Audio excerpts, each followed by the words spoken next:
Attack on Buttskin Tower by Horsetooth Williams. The story that shaped a generation.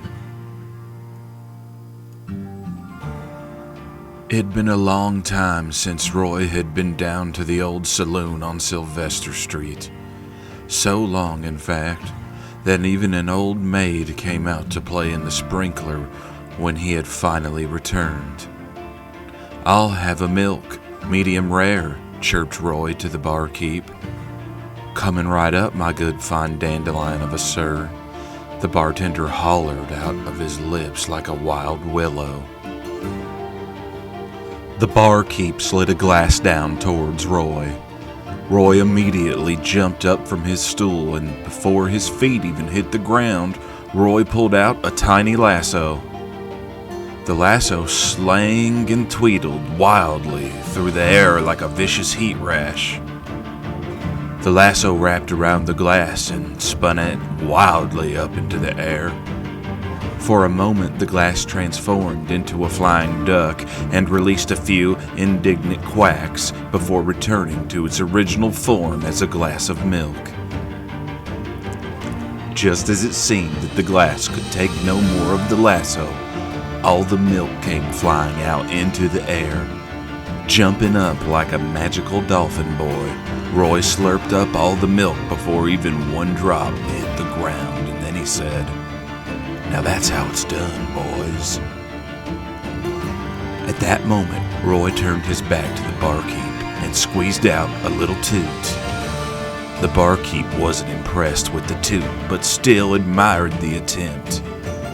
Roy then walked out through the saloon doors. He was tired of drinking. "Roy Ranchero, is that you?"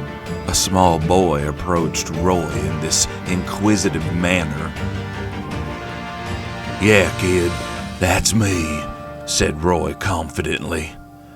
I finally found you," said the boy with his hand waving around like a clown tooth.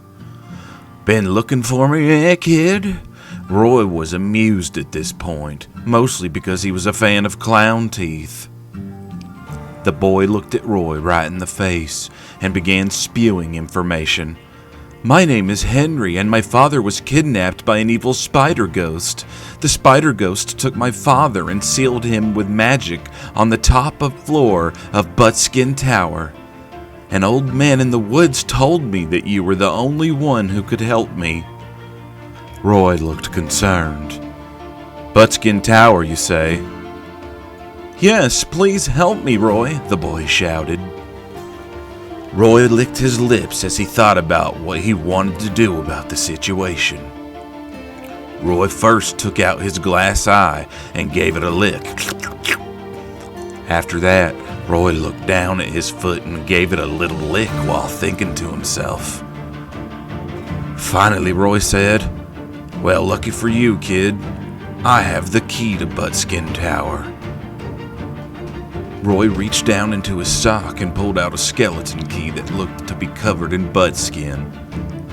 As he handed the key to the boy, he said his last words that he would ever say to the boy. He said, "I've seen grown men weep, asking me, what are we going to do?" Roy instantly vanished into the air. The boy was a little confused, but he had the key to the tower and he could finally free his father. Suddenly Roy appeared and just said, "Just kidding. I'm gonna go help you." Roy and the boy traveled for 7 years by boat and 20 more years by camel before they finally arrived at Buttskin Tower. The tower was at least 400 stories high. It stank of toots and was covered in buttskin from top to bottom. The boy looked up at the tower and exclaimed, "Finally, I'm coming to save you, Dad." After taking a good sniff of the tower, Roy said to the boy, on second thought, I'm out. This is disgusting." Roy took the key from the boy, turned around, and never looked back.